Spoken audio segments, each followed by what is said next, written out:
You're in their country with no money on you at all. You've just got your tickets to go home, and they're drugs. We should never have done something that stupid. Dodgy guys, guns and stuff. They knew where we lived in the UK. I said, "What's in these?" And they went, "That's what you're taking." This is what you carry. What? Couldn't keep my eyes off the amount of drugs. And we thought... We bitten off a bit more than we could chew, like. Never felt like that before. One of the scariest moments of my life. I was shaking. My heartbeat was going really fast. God, if we'd have been caught then.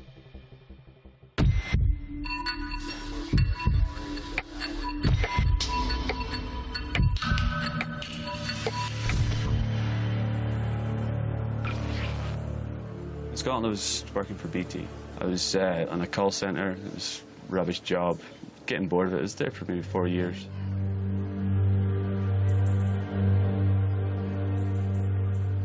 I was working in a kitchen in Exeter, just working God knows how many hours every week, like 50, 60 hours a week, trying to keep the kitchen afloat. And never got any time to myself, and even when I got paid, still problems with the rent, trying to just keeping on top of things. Absolutely appalling.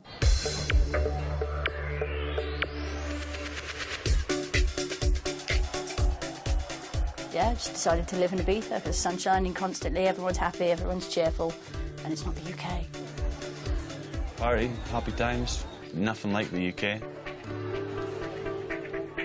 I was already in Ibiza for maybe a month before I actually met Lucy. It was the very, very beginning of the season, and Scott was a friend of one of my friends already, so he introduced us, and that was just it.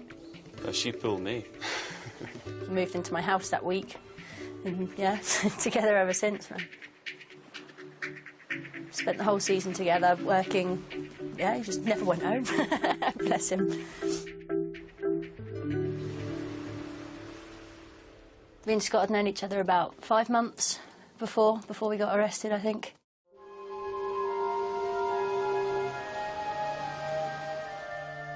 When the season starts coming to an end in Ibiza, it's really nerve-wracking. Most people tend to go home, go back to England, go back to their respective jobs or their respective wives or whatever they do. I didn't want to go back this year, and I know Scott didn't want to go back to Scotland either.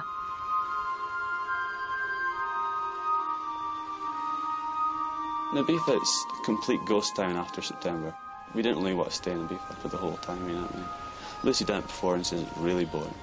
It's just trapped on a tiny little island, basically, in winter. There's no more parties. It gets quite cold as well. The swimming pools will freeze over and stuff. The money, like I say, is very, very scarce. You have to make enough money during the summer season to be able to see yourself through the winter season, because there is no work in Ibiza in winter. We didn't put enough away to survive a winter.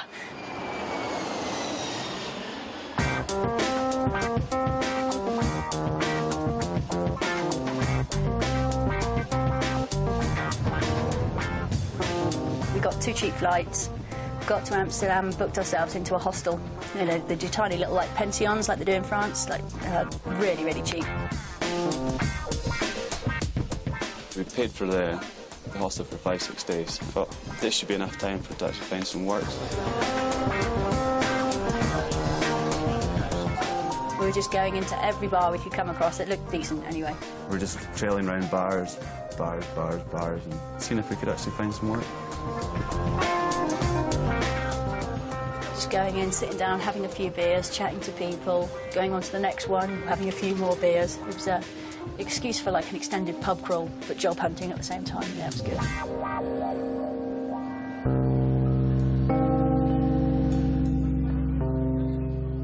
Trailed around bar after bar after bar, and there was absolutely nothing going. There was no work. We didn't have much money at all. We were pretty broke. We didn't even know if we had enough money to go back to the UK. We were becoming desperate.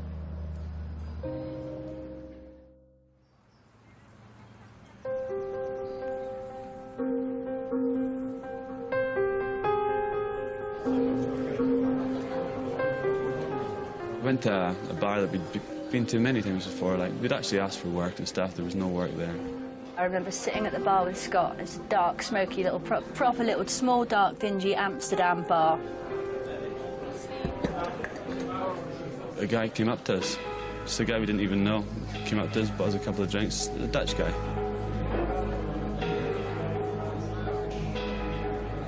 Very, very personal. He was one of the lads kind of thing. Straight away, just came up chatting to us, bouncy. Seemed like a nice guy, and we thought we could trust him.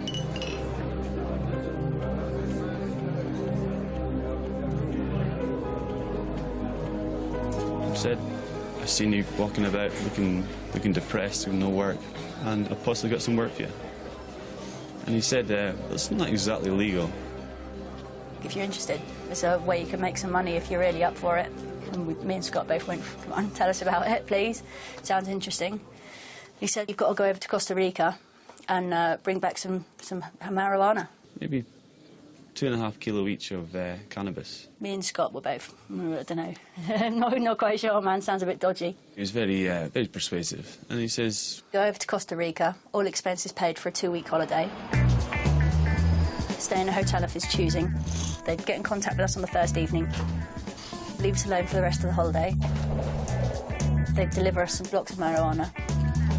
We'd go to the airport the next day. Said it would be X-ray proof. Come home. Give them the suitcases, they give us our money. Everyone goes off happy. And he says it's 5,000 each, 10,000 euros. We thought, wow, this is a lot of cash. We can live on that for the whole winter, even go back to Rica for next summer and still have cash, you know. He said, well, think about it, if you're up for it. He said, I'll be in this bar tomorrow night. Come back and we'll have a chat. So me and Scott both left. Proper didn't know what to say to each other. We were like, oh, Dad's dodgy, man. But he'd offered us quite a bit of money for doing it. That evening, me and Scott went back to our hotel.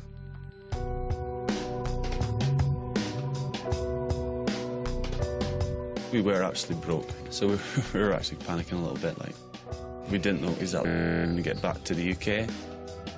There's maybe a couple of days left of our bed and breakfast we paid for. Me and Scott were both discussing the pros and cons of obviously what was going to happen. The major con obviously being getting caught. We knew it was absolutely stupid trying to transport stuff through customs and through airports. We thought if we were going to get caught, it'd be in Costa Rica, which is not a really nice place to get caught in. But no one gets caught. Everything's safe. And plus, it's legal in Amsterdam. No one gives a damn about the stuff. Lucy thought it was a better idea than I actually did, so I decided to actually flip a coin. Scott was like, right, I'll toss a coin. So I was like, right, fine, we've got to live by the results, so no matter what the results say, we've got to live by them. Scott's like, yep, definitely, definitely. So he flicked a coin. Never done anything like this before. You read in the books about people that have got locked up in Thailand and stuff. I remember reading a couple of months before we left, Forget You Had a Daughter. That was by some bird that got locked up in Thailand. Fantastic book, and I was reading it going, oh, poor girl. Absolutely terrible. But yeah, you just don't think it's going to happen to you, do you?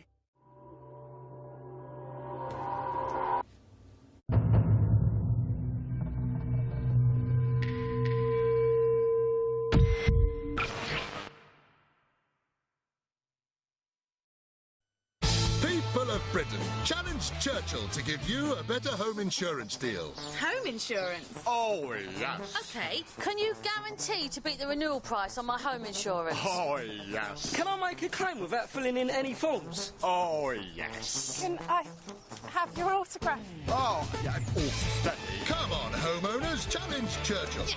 If you haven't claimed for 3 years, we guarantee to beat the renewal price for your home insurance. Introducing new Glade Wisp. With an attractive new design, Wisp releases the same amount of wonderful fragrance with every puff. 7 puffs, 245, 506. So the last puff smells as great as the first. New Glade Wisp. Glade, the welcoming scent of home. I'm leaning over my baby's cot, who's only 3 months old and has a fever.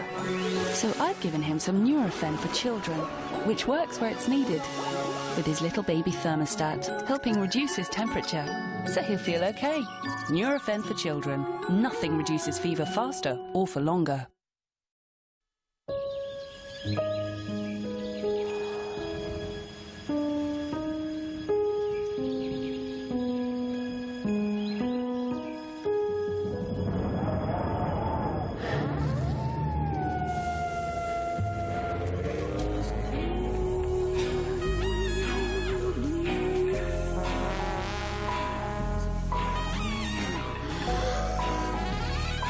Two for one.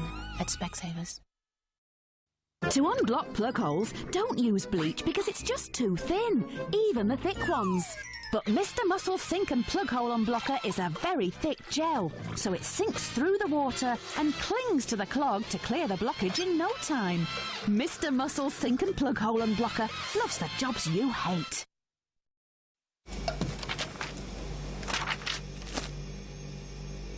I think you'd better set the table. Fast. We gotta hold a meeting tonight. We gotta hold a meeting tonight. We gotta hold a meeting tonight. So we can. It's so easy to make dinner more exciting. Uncle Ben's Express Egg Fried Rice does it in just 2 minutes. Uncle Ben's, perfect every time. Right now at Subway, get a delicious 6-inch sub of the day made fresh in front of you and an ice-cold Coke Zero for just $2.49. Subway, eat fresh. Hey, how many other beans have got a ride like this? Just look at the custom paint job. The 3-inch metallic rims. And you all know about the sumptuous orange interior. Hot. Or cold. Come on, drop the lid. Take it for a spin. It's a classic, I tell you. A classic. Check out the badge. Beans means Heinz. Sainsbury's Taste the Difference range has hundreds of new things to try, like this marble-topped chocolate cake. Try it with a splash of chantilly cream. And with no artificial colours, flavours or hydrogenated fats added, you can add your own touch of zest. Sainsbury's, try something new today. Budia loves to run. He's just 4 years old. Budia runs in 90-degree heat. He runs about 20 miles every day. Shouldn't someone now make him stop? Extraordinary People, the 4-year-old who ran 40 miles. 9 o'clock next Monday on 5.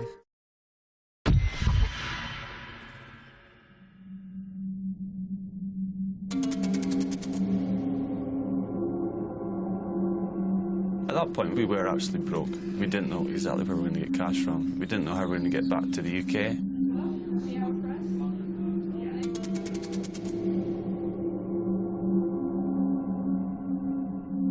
It was 2 weeks, all expenses paid, in a nice hotel in Costa Rica with spending money. Lucy thought it was a better idea than I actually did, so I decided to actually flip a coin. Scott was like, right, I'll toss a coin. No matter what the results say, we've got to live by them. Scott's like, yep, definitely, definitely. So he flicked a coin. And it came up heads, which is no-go. And I was like, right, final one. If it comes up as a no-go, it's a no-go. And he flicked it. And it was heads again, which is a no-go. We both looked at each other and went, well, we're going anyway, aren't we?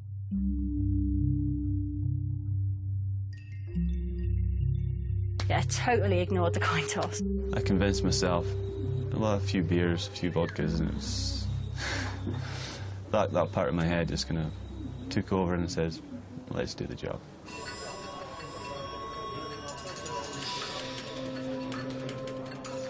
Second evening, went to the bar, and he was there again.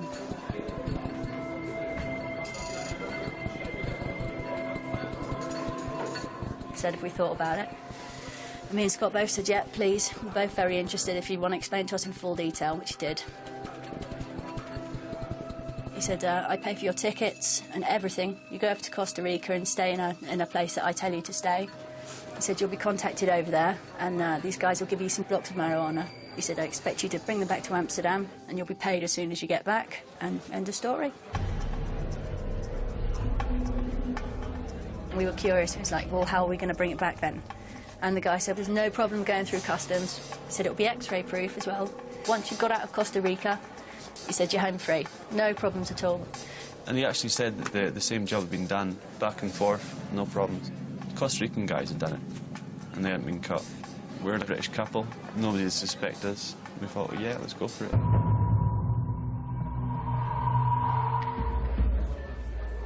We agreed, no problem at all. We thought, yep, sounds like a good enough plan, man, there's no risk. I think we both thought we were kind of invincible, actually.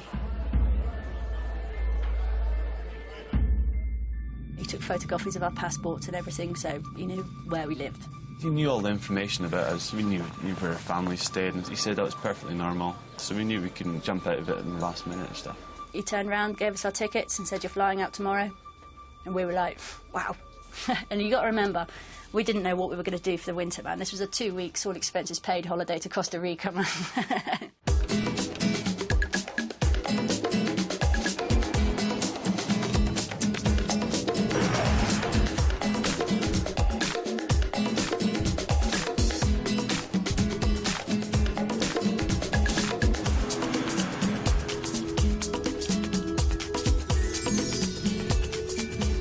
Me and Scott were well excited.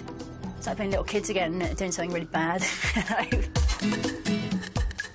Me and Scott were laughing our heads off. We couldn't believe it, though. Big grand hotel. It was big foyer, marble floors, proper nice 4-star hotel. Both kept looking at each other and we were like, what are we doing, man? What's going on? Why are we doing this? Yeah, it was terrifying, but really, really exciting at the same time, man.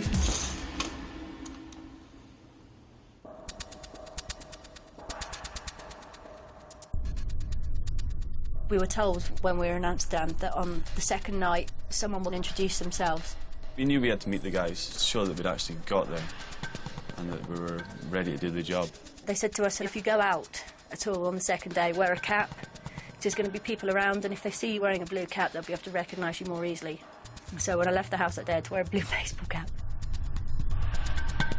Lucy wore the cap. We had to go and meet them just maybe the next block from the hotel itself. And they were going to recognise us, kind of speak to us. Me and Scott were deadly nervous, man. Deadly nervous. We're like, oh no, what are these people going to be like? They're going to be gangsters or something. Yeah, I was looking out for them everywhere. I couldn't see anyone that looked like a suspicious cartel dealer, do you know what I mean? So if they were there, we didn't see them. Didn't see them at all. And I really was looking. But it wasn't necessary as they came to our rooms anyway.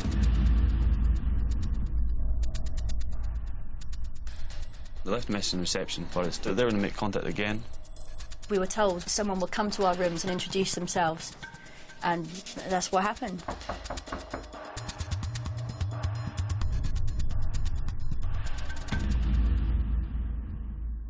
Two Costa Rican men. One spoke tiny little bit of English, the other spoke none at all. We kind of got the general idea. They were just happy that we'd arrived. They were checking up on us. They were big guys. They were kind of dodgy-looking gangsters. But we kind of expected that. Had a minimal conversation. They weren't in the room for any more than 2 minutes.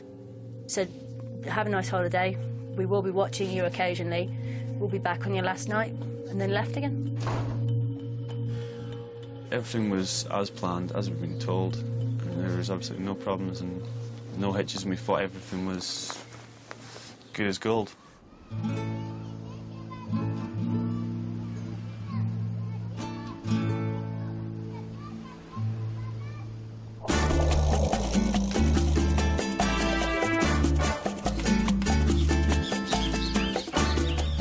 We're pretty much doing what we do in Ibiza, but absolutely no problems with money.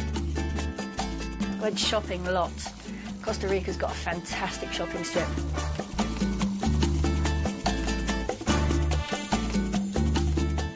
No, we had a great fun.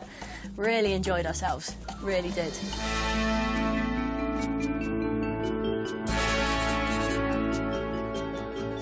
Half the time we stayed in the room, got loads of bottles of vodka, got drunk nearly all the time. Like. So it was just happy. It was fantastic. I've never actually abused a room service system so much in my life, man. Proper. Yeah, it was really good.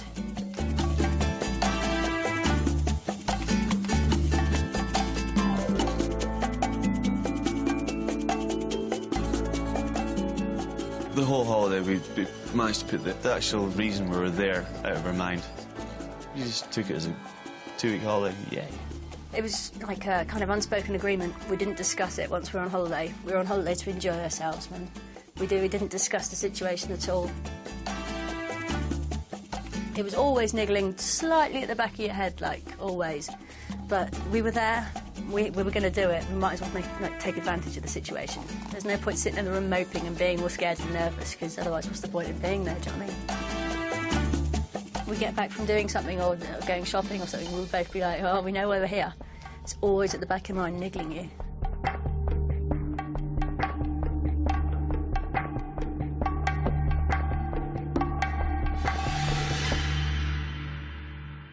We didn't even contemplate worrying at all until maybe the night before we were going to get the stuff. When it got close to the last day, then we sat down and went, right, we'll work out what we're going to do now. But starting to get more and more nervous at that point.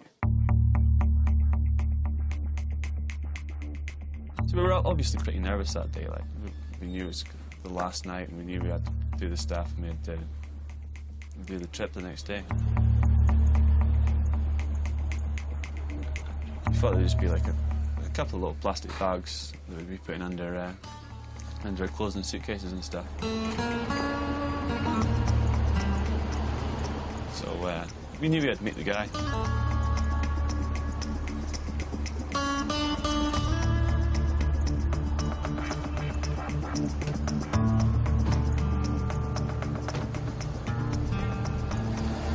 They picked us up and we went off with them.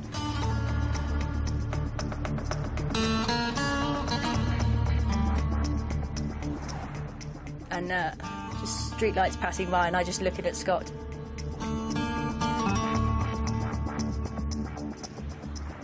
And they drove us around a bit, didn't have a clue where we were.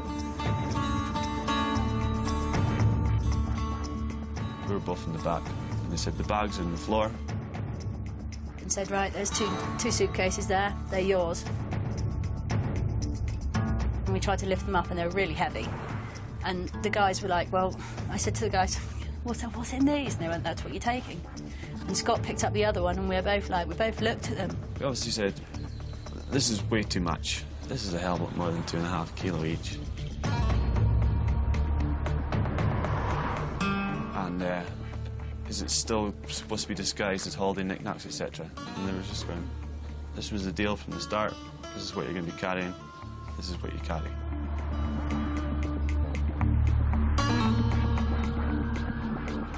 And this is when we felt a little bit intimidated by the guys, like, because they obviously were dodgy guys, gangs and stuff, and we thought, what can we say now? We're pretty much stuck. This is what we're going to have to do.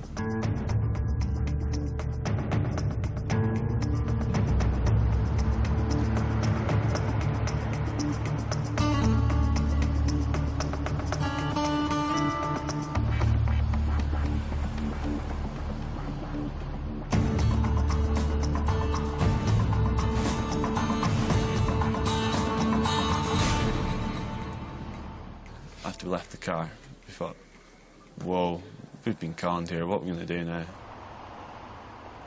We obviously couldn't do a runner because they were obviously going to watch us and make sure we didn't do anything with their stuff, you know what I mean? And obviously they wanted us to get in the plane.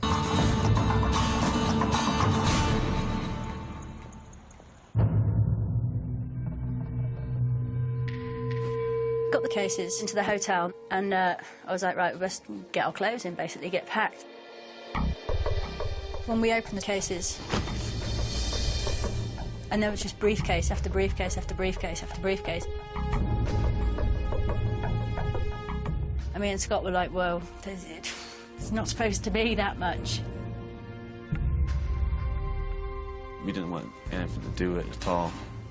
We didn't want anything to do with the cases, we didn't want to touch them. We even rubbed our fingerprints off the briefcase itself. We didn't even want to look inside, didn't want to touch it, didn't want to do anything. It was too late. They'd gone, we had no means of contacting them, and they were watching us anyway. They had our passports, well, our photocopies of our passports. They knew where we lived in the UK. So just get on with it then. No, we've spent their money. We had 2 weeks in a hotel, paid for by them. There's nothing you can do, just do it. So we just went along with it then.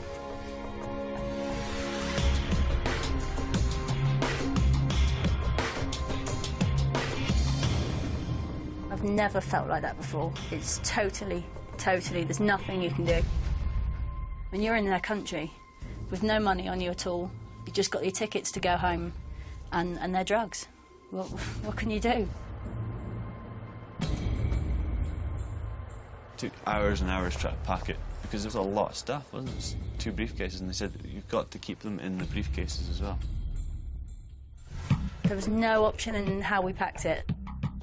We had to take these cases and we had to take the briefcases in like that. I had to pack our clothes on top, so I had to iron all my clothes and iron all Scott's clothes perfectly and make them all, like, pack out properly. So I opened up a couple of boxes of Tampax as well and sprinkled them all over. So I thought if the customs man opened that, he's not going to want to root through a couple of boxes of Tampax. Like, yeah.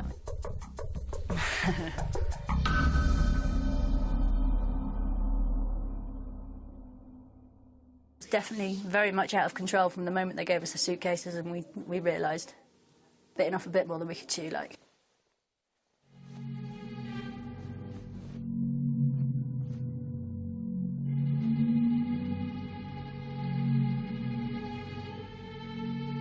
That evening, after picking up the suitcases, we were both really nerve-wracked, and it was a really early morning flight as well, so we knew we only had about 4 hours sleep.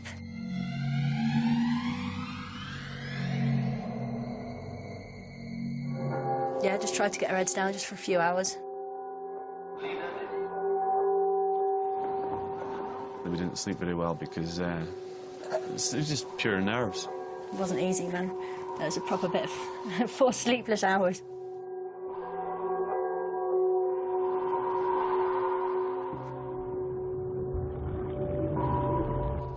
Lying there thinking, what's going to happen to us?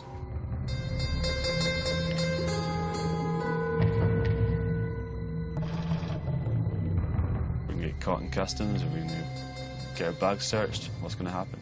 I was trying not to think too hard about it. If you think about it, you're going to look guilty for a start. I think I was trying to just be really easygoing and just go with the situation.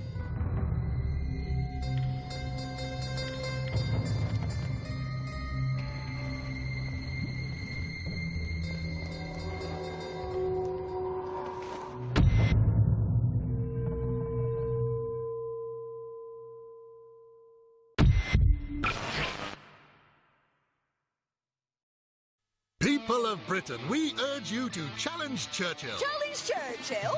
Yes, person of Britain. Challenge Churchill to give you a better insurance deal. Can you guarantee to beat the price I'm paying now for my car insurance? Oh, yes. Hey, Churchill, what about home insurance? Can you do the same for that? Oh, yes. And do you have call centres in this country? Oh, yes. Come on, Britain. Challenge Churchill. If you haven't claimed for 3 years, we guarantee to beat your renewal price. Oh, yes.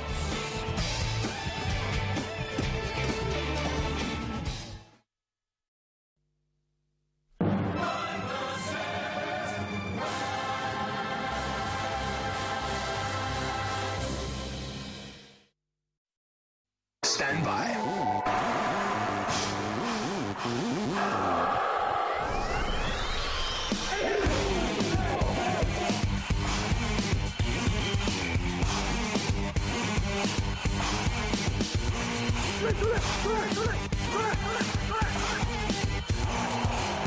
There's a fine line between winning and losing. Sometimes, just a few millilitres. You can now get AOL wireless broadband with a free router for just $14.99 a month. Do we really need wires to communicate? Kids can get a lot out of something simple. It's a climbing frame. It's a hiding place. It's a lightsaber.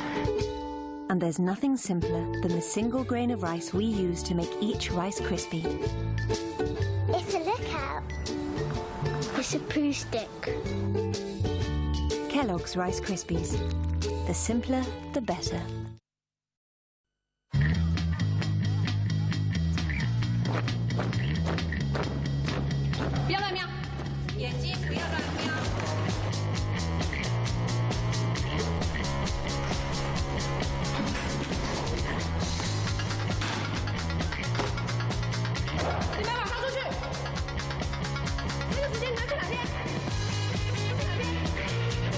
Alberto VO5 Extreme Style.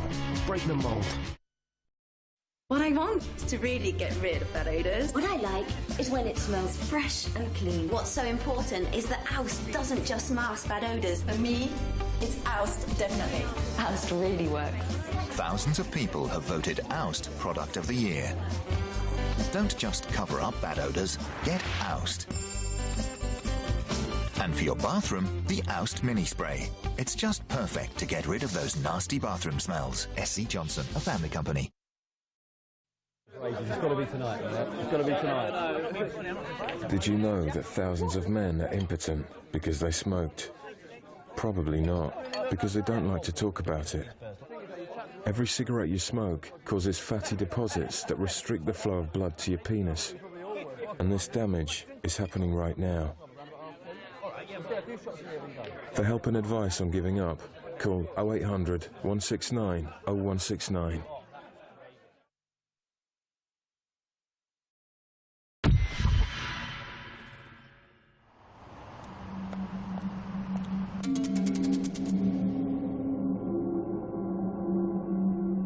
Definitely very much out of control from the moment they gave us the suitcases, and we realised bitten off a bit more than we could chew, like.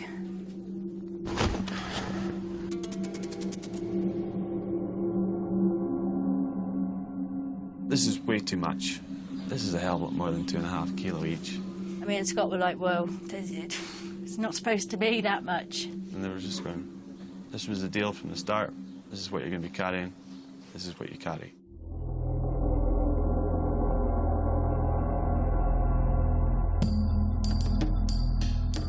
I think we had a wake-up call at about 4:30.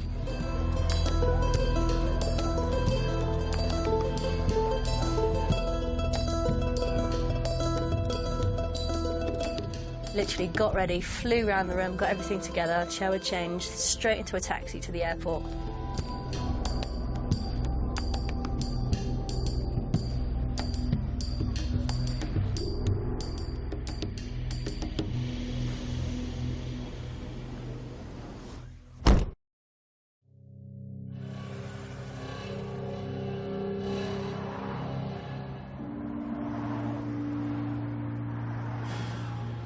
They said to us, we will have people following you in the morning from the hotel to the airport, just to make sure you go through all right and there's no hassles.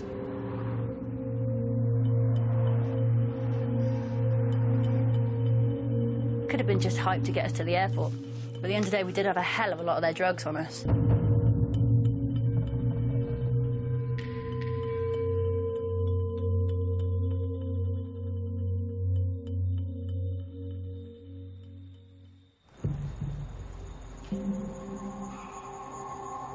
Arrived at the airport, unloaded all our bags, and wandered inside to see where our checkout was and everything.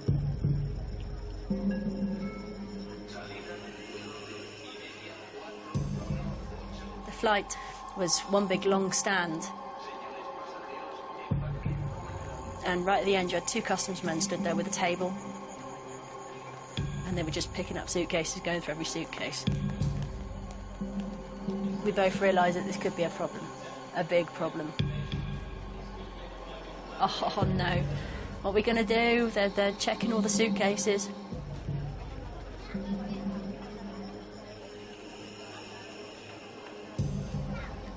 We try to keep it together. Scott was like, don't panic, it's all right, cool, we'll just get a porter.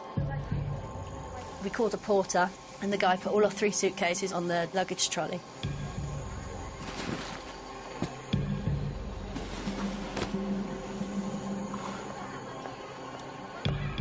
And he walks through with us. We're walking along behind, and you've got to remember, you try not to look nervous or anything. You've got to completely put it out of your head. You can't think about it, because otherwise the whites of your eyes are going to be showing, man. They're going to pick you up in seconds. Do you know what I mean?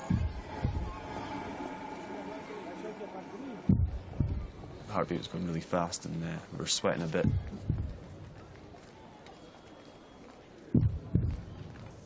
Probably one of the scariest moments of my life. Seeing the bags getting searched, and obviously knowing that we got lots of stuff on us. I was shaking like a leaf, man. I had to give the tickets to Scott to hand over. I couldn't even hand them over.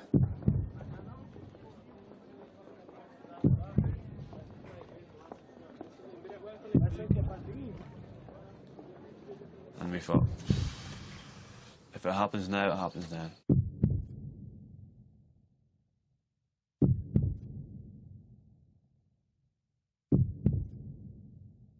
And the customs guy just looked at our baggage trolley, looked at the 3 huge suitcases and just waved us straight through.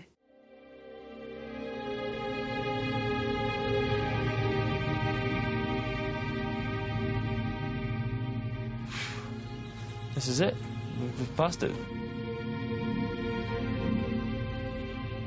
Wow, we've done it, thank God. When we got to the other side, we went straight to the bar and ordered a beer. And yeah, it was fine, it was just relief, absolute blessed relief. It was like, oh, we've done it.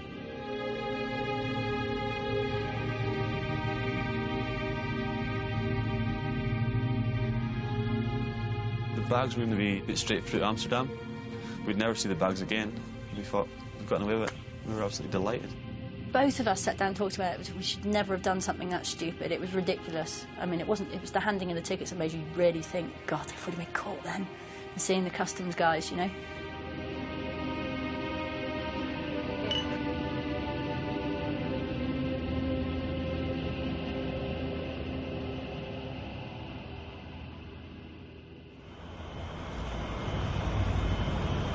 Boarded the plane and, oh, the relief, man. There wasn't any, like, army outside ready to stop the plane or anything like that.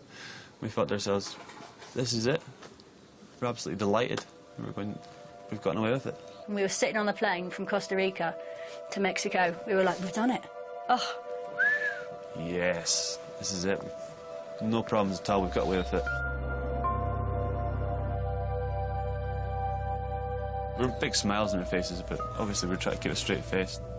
That whole happy feeling lasted the whole journey. It wasn't straight from Costa Rica to Amsterdam. We had to do a stop in Mexico to change aeroplanes. We thought everything was cool, but bags were locked straight through Amsterdam, and then we'd be sorted. Got to Mexico, and we only had 1 hour in Mexico. So we got into Barge Lounge, then we found out we had to get our visas signed. Ran straight to immigration to stamp our immigration forms. Did our visa thing, had to run back.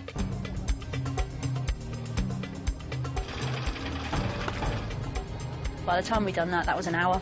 And they'd already called like flight on our plane. So we legged it straight to our booking desk, handed in our tickets, handed in our immigration forms. And there was quite a few people standing around the desk, like official-looking types.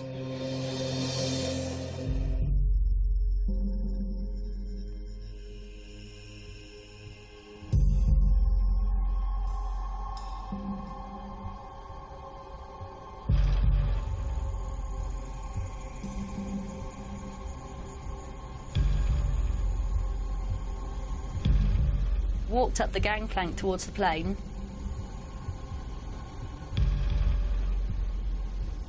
We could actually see the doorway of the plane.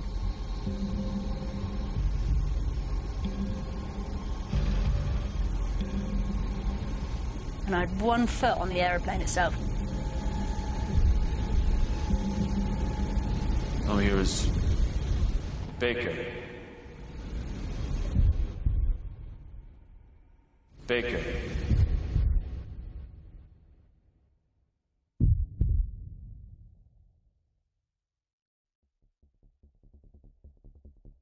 You knew in our hearts that it was because they'd actually searched the bags. I knew there was no other reason on earth why they would call me back, apart from the fact that they'd found the drugs. We've seen a customs guy, a federal cop, a gun, cuffs, holster. They were like, oh, can you come with us, please?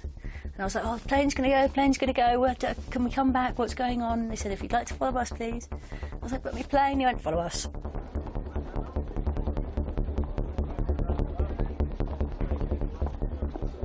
It's really hard to describe the feeling. It's the most nervous and scared I've been ever. So we followed them right the way down to like the bowels of the airport, then.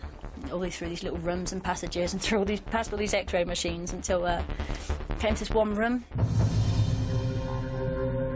And our suitcases were just spread on the table. Me and Scott just absolutely, we were terrified. Terrified, man. Shaking like a leaf already, hot, wet, cold sweat. They just pulled their briefcases out, and Scott just looked at the briefcases and just looked at me, and I was like, oh, here we go. We said we didn't want to touch it because it wasn't ours. We tried to make up little stories, but they hardly even spoke in English anyway. And they undid the first briefcase. They said to us, do you know what's in here? And we both went, no, haven't got a clue. And they pulled it out, and it was a package wrapped in, like, silver foil, which I presume was what was going to X-ray proof it.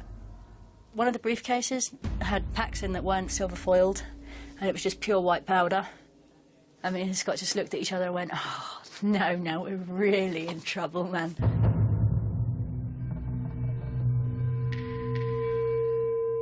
This is when I actually realised it was coke. Big kilo blocks of coke. They were sticking the tester into it and checking out the gauge of what the cocaine was, and then testing it themselves. It's the coppers in the airport, and testing it themselves, going, woohoo, that's really good, and all this stuff. It's the coppers, man. Snorting it in front of us and everything. And they picked it up, weighed every single kilo, and came to 17.5 kilos. And it was pure Colombian cocaine, apparently. Yeah, man. Oops.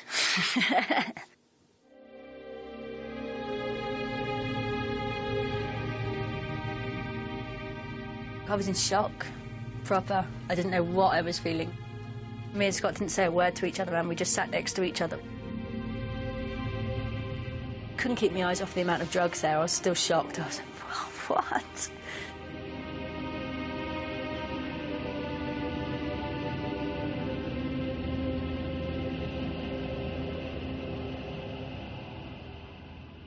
After they'd bagged all the drugs up and everything, taken them away, and they took us off to the police station.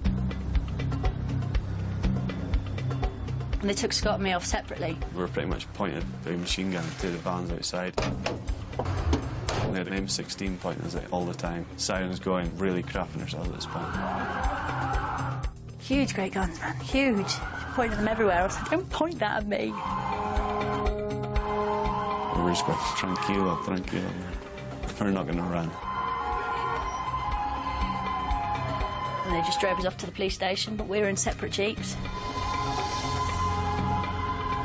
That was just horrific, man, because I couldn't get to Scott, couldn't get anywhere near him. I didn't know where we were going. They wouldn't speak to me, and they were pointing machine guns at me.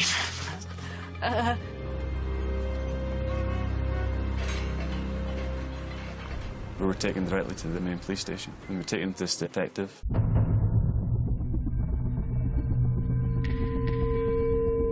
He seemed like the kind of detective you get in a TV show in America. He had his gun on the desk in front of us.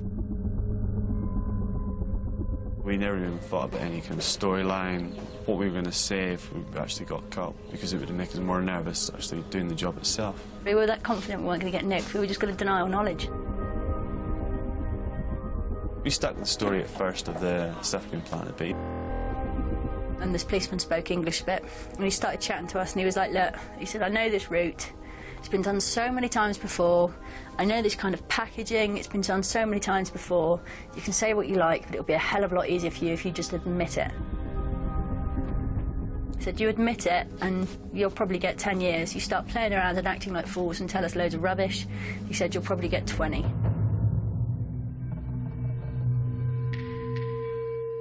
We didn't believe him at first. Then we actually started asking them what were the prisons like in Mexico, and they were going, they're horrible. And at that point, I just started crying, man. I was bawling like a baby. Just going, what are we going to do, what are we going to do? Like, we're done for, we're going to get raped in jail. Me and Scott were like, we just tell him it's ours, and yeah, we did. And yeah, we just agreed to tell him the truth.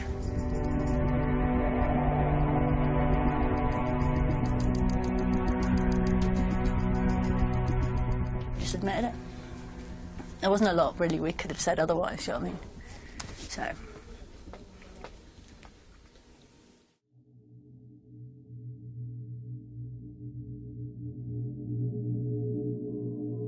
We spent a day and a half in the holding cells. That seemed like the worst part. We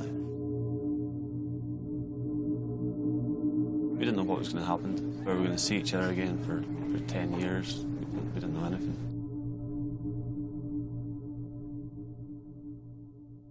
After a day and a half, it must have been about 8 or 9 o'clock at night. They came to pick us up. They put us in a jeep together.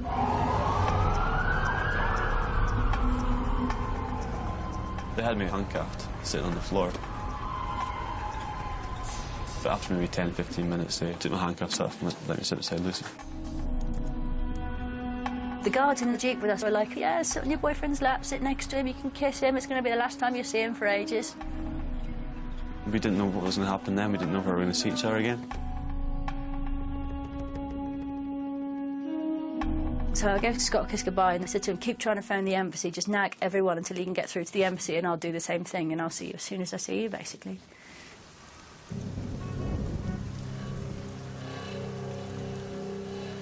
It was absolutely pissing rain.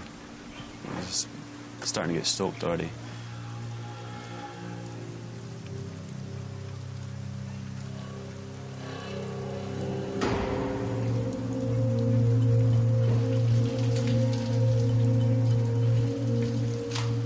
Taken round a kind of concrete garage, made me strip off, hose me down. They obviously tried to search my ass and stuff like that. Yeah, it was really daunting though. And then put my clothes back on. Took everything off me except for one pack of cigarettes and one book that I had. I just felt nervous, alone, didn't know what was happening, couldn't see Lucy, didn't know what was going to happen at all. They reversed the Jeep, drove round to the other side of the prison, and then got me out as well. And I'm still wearing what I was wearing for the flight. Took me into the main gates of the prison and said, there you go, new recruit, there's the paperwork, off you go. And then just left me there. And Scott was gone.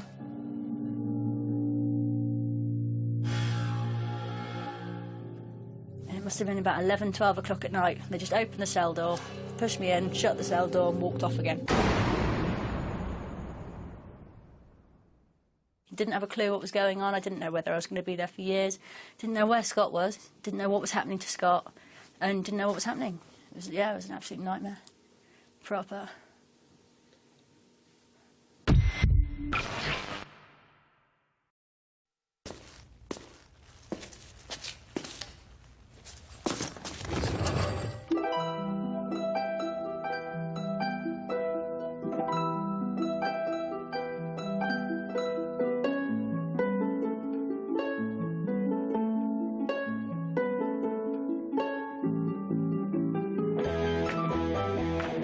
Jameson Irish Whiskey.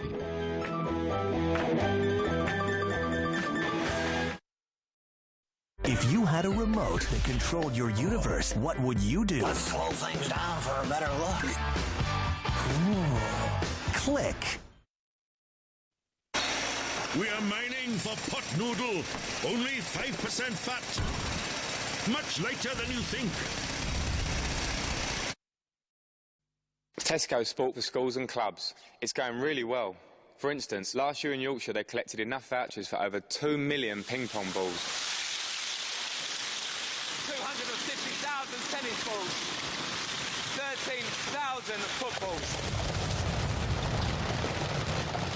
And over 900 javelins. And with your help we can do even better this year.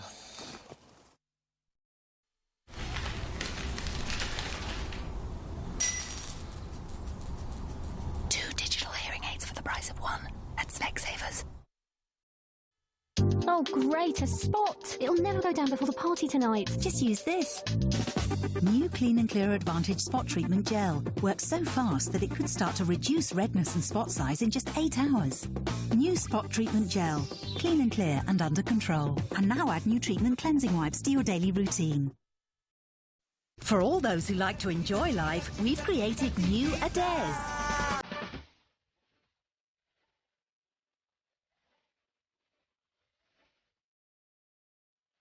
New Adares, a great-tasting fusion of fruit juices and soya protein, with vitamins and minerals like calcium. Just the kind of stuff that can help you stay strong. New Adares. Let's stay strong.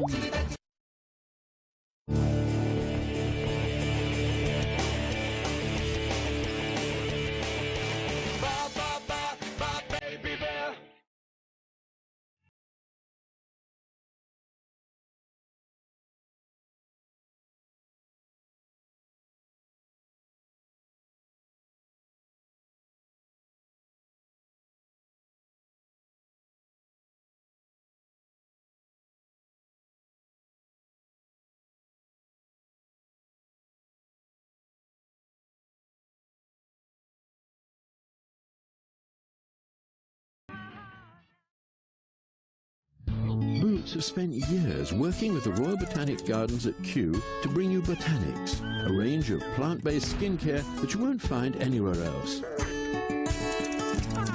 And when you spend £15 on selected great names and Boots' own brands, you'll get triple points. New spicy zinger types. The KFC Spicy Zinger Mix and Match Bucket, only $9.99.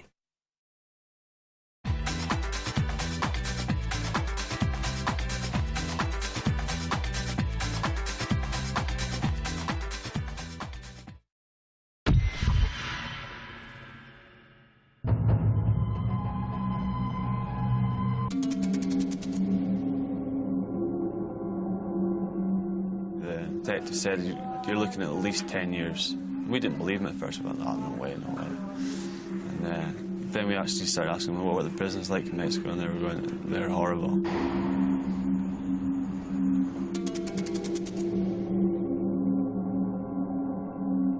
They put you in a room with occasional windows with bars in. The judge is somewhere on the other side of that room, and your lawyer chats to him, but you just sit in a corridor, in a bare corridor on the floor all day, whilst they chat away. The lawyer was a woman, and she was just no help to us at all. I don't even think she was a full lawyer. She was just like a free lawyer given to us by the state, you know what I mean?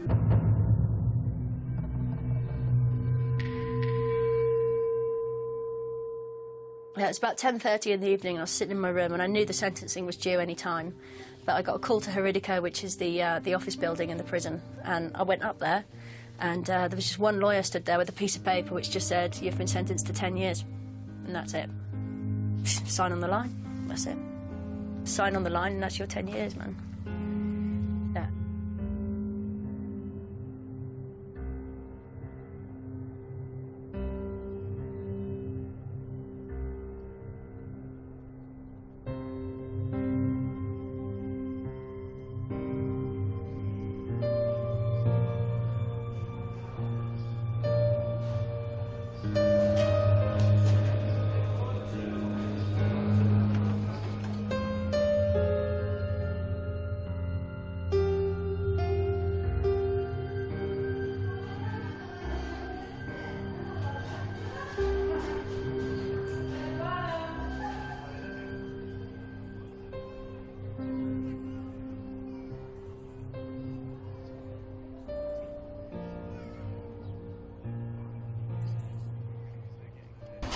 Some of the dormitories are absolutely appalling for the violent girls or for the drug addicts. They're hideous.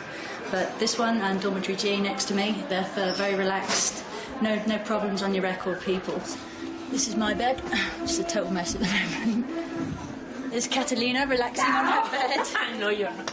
Let me go and see her. You're not. As you can see, there's not a lot of space, but it's all well used. What was the first place you were at, like? Oh, the first, the Norte, where Scotty's at, absolutely horrible. It was the showers. There was 2 showers for God knows about 50 women. Cockroaches as big as your feet rolling around. It's filthy, dirty. It was horrible. Absolutely disgustingly filthy. This is our laundry room, where we keep all our dry foods and fruits and everything, and obviously do all our laundry and washing up. With a good view of the rest of the prison and the outside.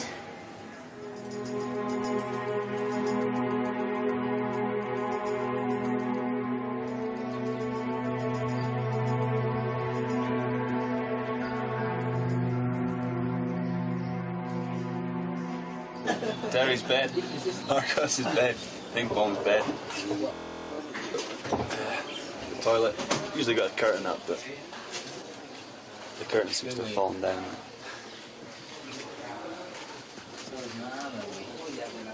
And do you get any privacy? Not much when your privacy. You're in a cell with 7 people, you know what I mean? Not much privacy.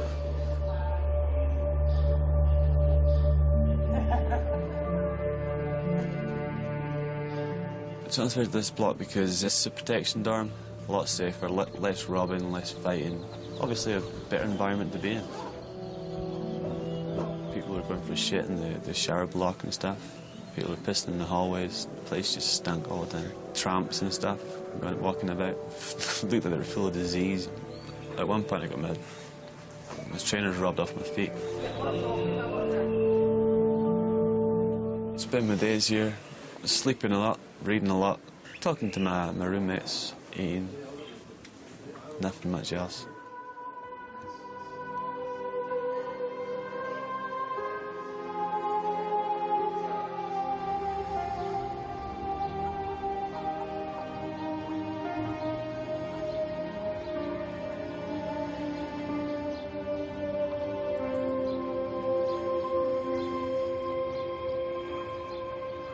I've resigned myself to it. You can't get angry or stressed. You're stuck now. What can you do? You're in prison. It's in someone else's hands, man. You can scream and shout all you want and worry, but it's not going to get you out. It's not going to get you any further. So what's the point? You know what I mean? I've accepted the fact I'm going to be stuck here, you know what I mean? Nothing else to do.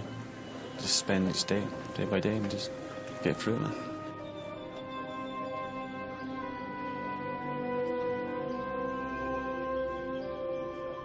Not much fun to be had in here.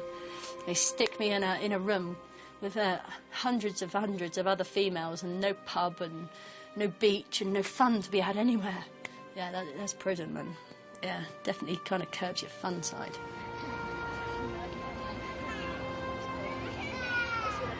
Towards my grandmother, I felt guilty, definitely. My grandparents. I'm very close to my grandparents. And I was like, oh no, Lucy, you let them down again, mate, what are you doing? But beggars can't be choosers, it's done now, do you know what I mean? So there's nothing I can do. And if I can sit in prison for the next 5 years or whatever and eat myself up with guilt, I might as well just top myself now. So no, guilt's not an emotion I let through the door, mate. Guilt, worry, anything like that. Any kind of disturbing emotion that just drags you down, just don't even think about it in here. It's the thing that's got to be done.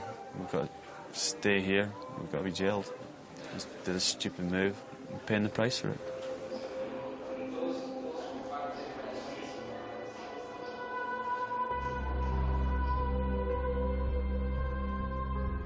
There's no one else to be angry at but myself. I thought it'd be a walk in the park, and it wasn't. And so yeah, we were very naive. It's the lull of the money. At the end of the day, there would have been wouldn't have had to work all winter, no hassle. So yeah, greed and naivety, greatest downfalls. Yeah. I'm just living things day by day now, hoping for the 5 years to pass quickly, get transferred back to the UK, get freedom, try and live a normal life again, you know what I mean? Yeah, you try not to think about when you get out, because it seems like such a long time away, and if you start making plans now, then you start thinking on the plans now, and then you kind of lose the fact that when you're here, you have to focus on the present. You really, really have to keep the present in focus, because, yeah, otherwise you get too depressed, man. You start thinking about what life's like out there, what you're going to do when you get out, and then you realise you're not going to get out for a very long time. So, yeah, no, you don't. You just don't plan anything. Best not to plan anything, ever. No, I just got, focus on the present, man. One day to the next is definitely the best bet. Yeah, it's got to be.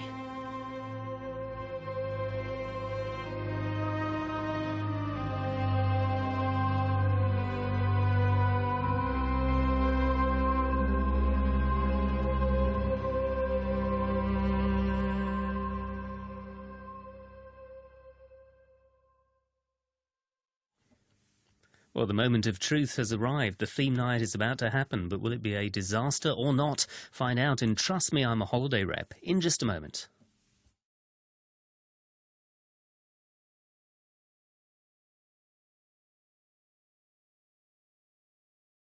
Are you going to pull those pistols or whistle Dixie?